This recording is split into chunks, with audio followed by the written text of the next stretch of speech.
నారాయణ నారాయణ నారాయణ శ్రీమన్నారాయణ నారాయణ నారాయణ నారాయణ నారాయణ నారాయణ. ఓం నమ శివాయ. ఆశ్చర్యమే ప్రభు, నేడు తమరు సమాధిలో లీనం కాలేదే, చక్కగా ఎంతో ఆనందంగా తిరుగుతున్నారే. నీకోసమే నారదా, సమాధిలో ఉంటే నీకు దర్శనం ఎలా ఇస్తాను? చెప్పు నారదా, ఏమిటి సమాచారం? అదే, తమరేదో సృజిస్తారు, ఆపై మహిమలు చూపుతారు. అటువంటి మహిమల వల్లనే అల్లకల్లోలం అవుతుంది. అల్లకల్లోలం అవడం వల్ల నేను అటు ఇటు పరిగెత్తవలసి వస్తుంది. ఇలా పరిగెడుతూ ఉన్నప్పుడు కొన్ని పాత్రల భూమికలు స్పష్టమవుతాయి. అవన్నీ సమాచారాలు అవుతాయి. చాలా బాగుంది. ఇక నీవు వ్యాఖ్యలు కూడా మొదలుపెట్టావు. ఏం చెయ్యను దేవా, నేను తమరిలాగా మహిమలు చూపలేను కదా, అందుకని వ్యాఖ్యానించడానికి మాత్రమే ప్రయత్నిస్తాను. నారదా, నీ మహిమల వల్ల ముల్లోకాల మీద ప్రభావం ఉంటుంది. నీవేమో మహిమలే చూపనంటున్నావు. ప్రభు, నేను ప్రస్తుతం తమతో చర్చించగలిగే స్థితిలో లేను. తమరు కేవలం ఒక మహిమ అర్థాన్ని నాకు వివరించండి. దాన్ని తమరు నరనారాయణులతోనే ప్రారంభించారు. ఏమైంది వారికి? నాకు తెలుసు ప్రభు, తమరు నన్నే మాధ్యమంగా పెట్టి నన్నే చెప్పమని అంటున్నారు. అయితే సరే, వినండి. దేవేంద్రుడేమో తమరి పరమభక్తులు నరనారాయణుల తపస్సు భంగం చెయ్యటానికి మేనకను రంభను పంపాడు. ఎందుకలా చేస్తున్నాడు? ఏ ఉద్దేశ్యంతో అతడలా చేస్తున్నాడు? నారదా, ఈ జగతిలో ఎవరైనా పుణ్యాలు పాపాలు చేస్తున్నప్పుడు వాటి వెనుక వారి ఉద్దేశ్యం తప్పక దాగి ఉంటుంది. ప్రభు, నాకు తెలిసిన దాన్నే మళ్ళీ ఇప్పుడు చెబుతున్నారెందుకు? నేను తెలుసుకోకోరేదల్లా నాకు తెలియని విషయాలే. నేను తెలుసుకోకోరేదల్లా ఆ దేవేంద్రుడిలా నరనారాయణులను బాధించేట్టయితే దాని పరిణామమేమిటి? ఏ మహిమలో నారదుడు పాల్గొంటాడో దాని పరిణామం శుభమే కాగలదు. ప్రభు, తమరు తమ పేరుకు బదులుగా నా పేరు పదే పదే వాడుతున్నారెందుకు? తమరు నవ్వుతున్నారా?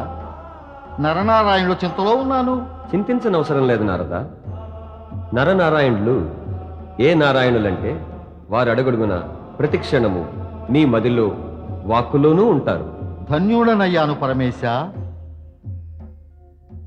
కానీ మేనకారంభల నృత్యపు తలుకు బెలుకుల వల్ల ప్రభావమేమిటి? ఉంటుంది నారదా, దాని ప్రభావం కూడా ఉంటుంది. కానీ ప్రభు, ఏమవుతుంది?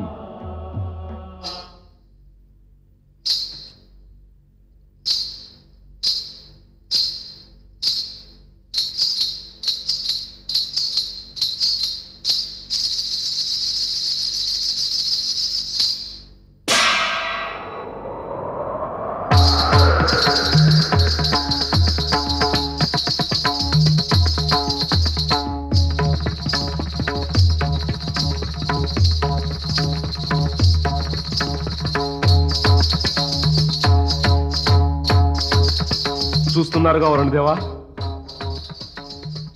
రంభా మేనకల నృత్యం వల్ల నరనారాయణులు సమ్మోహితులవుతున్నారు. అవును దేవేంద్ర, రంభా మేనకల మోహన్ నుంచి ఎవరు తప్పుకోగలరు?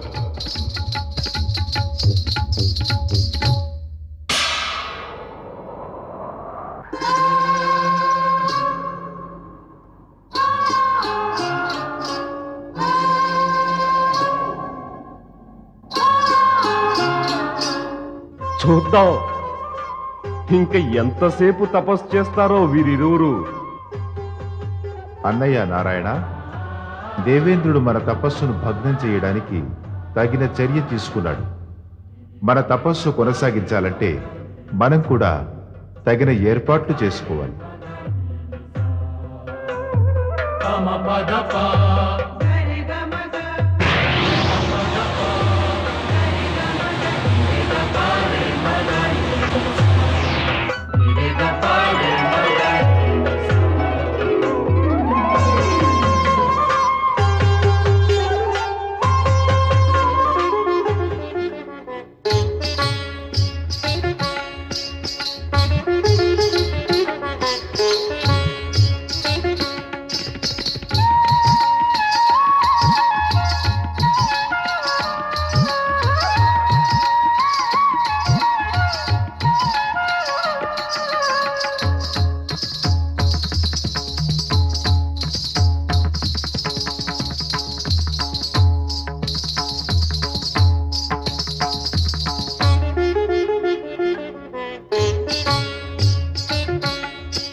క్షమించండి, క్షమించండి.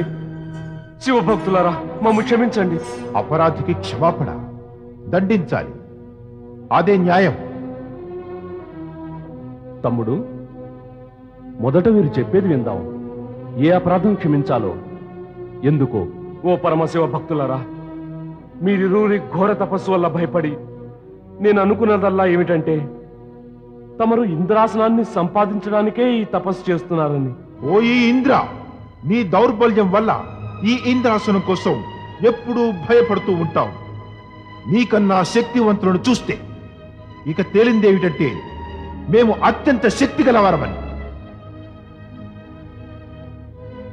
శక్తివంతులమైనప్పటికీ మాలోని కామము, ఇచ్ఛ, మోహము, భోగాలు, సుఖాలు, వైభవము, రాజ్యకాంక్ష అన్నింటినీ పరిత్యజించి పరమేశ్వరుని చరణాలు నమ్మి భక్తి శ్రద్ధలతో మా తపస్సు ఆరంభించాము. అయినా కూడా నీవు స్వర్గపు 2 మేలైన అప్సరసల్ని మా తపస్సు భంగం చేయి పంపావా?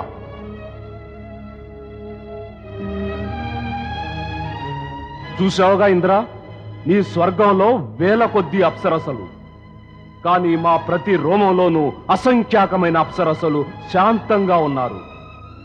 మా వంటి శివభక్తులను నీ 2 అప్సరసలు ఎలా సమ్మోహితుల్ని చేయగలరు? ఇంద్ర, నీది అపరాధమే కాదు, అహంకారం కూడా. అహంకారంతో పాటు దుష్టత్వం కూడా. ఇక ఒక్కటే మార్గం. మేము నీకు శాపమిచ్చి పశుయోనిలోకి పంపి స్వయంగా ఇంద్రాసనం ఆక్రమిస్తాం. వద్దు భక్తరాజా, వద్దు. అనర్థం చేయకండి భక్తరాజా. ఇది అనర్థం కాదు, న్యాయమే. ఎన్నాళ్ళు అపరాధాలు చేస్తూ క్షమాపణ కోరుతాం. ఇంద్ర, ఇది నీ సహజ స్వభావం. శాపమిచ్చి నిన్నీ పాపం నుంచి శాశ్వతంగా విముక్తుడు చేస్తాను. ఓ శివభక్త, దేవతలందరము ప్రార్థిస్తున్నాం, దేవేంద్రుని క్షమించండి. మీ ఇంద్రుడు దేవాధిపత్యానికి యోగ్యుడు కాడు. ఎందుకని భక్తాగ్రేసరా? ఈ ప్రశ్న నీవే వేసుకోవరుడుదేవా. ఇంతటి దుర్బలుడు, ఇంతటి భయస్థుడు, కుటిలుడు, విలాసి, భోగలాలసుడు, తన సుఖం కోసం ఇతరులకు హాని చేసేవాడు అందుకు యోగ్యుడేనా? ఇలాంటి రాజు ఉంటే దేవతలు కూడా దానవులవుతారు. ఇక సామాన్య మానవులకు ఏం గతి పడుతుంది? భక్తరాజా, కావటానికి స్వర్గాధిపతివే. గౌతమ మహర్షి వేషం వేసుకుని సాక్షాత్తు ఆయన పత్నితోనే కామానికి వశీభూతుడవై మోసం చేయడానికి సిగ్గు కలగలేదా ఇంద్ర?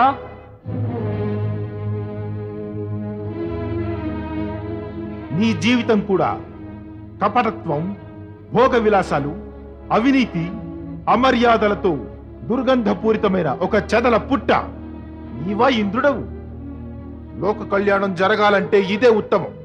మేము నీకు శాపమిచ్చి జలపశువుని చెయ్యాలి. ఆగండి భక్తరాజా, ఆగండి. నా ఈ చిన్న అపరాధానికి ఇంత భయంకర శిక్షనివ్వకండి భక్తరాజా. శిక్ష ఎంతటిదో అపరాధి కాదు, శిక్షించేవారే నిర్ణయిస్తారు. నిన్ను పశువుగా, ఎలుకగా, కుక్కగా, గాడిదగా చేసినా కూడా నీవు నిర్దోషులకు హాని కలిగిస్తూనే ఉంటావు. అందుకే నిన్ను పాషాణంగా చేయడం మంచిది. నేను నీకు శాపం ఇస్తున్నాను. క్షమించండి భక్తవర్య, క్షమించండి. దేవేంద్రుడిని క్షమించండి. సుందరి, నీవు సోదరుడు నారాయణుడు ఊర్వుల నుండి జన్మించావు, అందుకే ఊర్వశివయ్యావు. ఇంద్రుని అహంకారం రూపుమాపేందుకు నిన్నేమో రంభా మేనకల కన్నా శ్రేష్ఠురాల్నిగా చేయడానికే నీ సృష్టి జరిగింది. మరి నీవు దేవేంద్రుని క్షమించమని కోరుతున్నావెందుకు? భక్తవర్య, ఇతడు దేవేంద్రుడే కాదు, కళలకు ప్రశంసకుడు, రక్షకుడు కూడా. కళలకు ప్రశంసకుడు, రక్షకుడు? ఇంతటి నీచుడైన వాడు తన గొప్పదనం కాపాడుకోవడానికి ఇంత దుష్టుడవుతాడా? నేను తమరిద్దరిని దేవేంద్రుని క్షమించమని కోరుతున్నాను. తమ్ముడు, శాపమిచ్చి తపోబలం తగ్గించుకోకు. ఊర్వశి మన శక్తి యొక్క విజయానికి ప్రతీకయే. ఈమె ప్రార్థనను మన్నించు.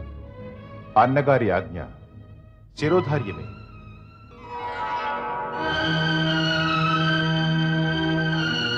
ఇంక నాకేమీ ఆజ్ఞ భక్తరాజా? నేను మీ నుంచే జన్మించాను, ఇప్పుడేం చెయ్యను? ఊర్వశి, మేము తాపసులము. నీ నివాసం మాతోటి వీలు కానేరదు. నీవు నృత్య కళకే సజీవ ప్రతీకవు. దేవేంద్రుని వద్ద స్వర్గంలో కళలకు గౌరవము రక్షణ లభిస్తాయి. అందుకే మేము నిన్నొక దివ్య బహుమతిగా స్వర్గాధిపతికి అప్పగిస్తాం. ఆ స్థానమే నీకు ఉచితమైనది. భక్తరాజా, మేమంతా మీ దయకు కృపకు పాత్రులం. మా భక్తిపూర్వక ప్రణామాలు స్వీకరించండి.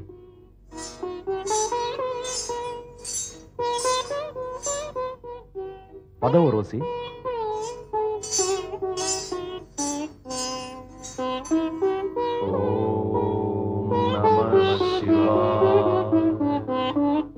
ఓం నమః శివాయ. ఓం నమః శివాయ. ఓం నమః శివాయ. ఓం నమః శివాయ. ఓం నమః శివాయ. ఓం నమః శివాయ. ఓం నమః శివాయ. ఓం నమః శివాయ. ఓం నమః శివాయ. ఓం నమః శివాయ. ఓం నమః శివాయ. ఓం నమః శివాయ. ఓం నమః శివాయ. ఓం నమః శివాయ. ప్రియ భక్త నరుడా, నారాయణ, కళ్ళు తెరు నారాయణ. ఓ పరమేశ ప్రభు. లేవండి భక్తులారా. లేచి ఎక్కడికి వెళ్తాం ప్రభు? మా స్థానం తమ చరణాల వద్దనే కదా. తమ దర్శనం పొంది మా జీవితం సఫలమయ్యింది. మేము ధన్యులమయ్యాం. జీవితం సఫలము ధన్యము అయిందంటే మీ ఇరువురి తపస్సు, శ్రద్ధ, నిష్ఠా, భక్తే మూల కారణాలు. మీ పట్ల నే ప్రసన్నుండి. కోరుకోండి, ఏం వరం కావాలో. తమరి దర్శనమైంది, ఇంకా కోరుకునేందుకు ఏం మిగిలింది భక్తవత్సల? తమరి దర్శనం కలిగాక జగతిలోని వస్తువులన్నీ విలువను కోల్పోయాయి. తమరి దర్శనం ప్రాప్తించిన తరువాత ఇంకేదైనా కోరుకోవడం మూర్ఖత్వమే. తమరి సాక్షాత్కారంతో ఆనందం పొందిన మా ఆత్మలకు మరేదో కోరుకుని ఆనందం కోల్పోయే ఉద్దేశం లేదు ప్రభు. మేము తమ నామాన్ని జపించడం వరాలు కోరే ఉద్దేశంతో చేయలేదు ప్రభు. మేము కేవలం తమరి దర్శనాన్నే కోరుకున్నాం ప్రభు. అది మా ఇద్దరికి ప్రాప్తించింది. ఇక కోరుకున్నా ఏం కోరాలి? తమ దర్శనం కన్నా అధికమైన కోరికలేమీ లేవు ప్రభు. మీ ఈ సంతోష భావన నన్ను ప్రసన్నుని చేస్తోంది. శివభక్తి మార్గం ప్రశస్తం చేశారు. మీరు ప్రజాస్వామ్యపు లోకహిత సాంప్రదాయాన్ని మొదలుపెట్టారు. ఈ కారణంగా మీరు నన్ను వరాలు కోరగలరు. కోరుకోండి భక్తులారా, ఏం కావాలో.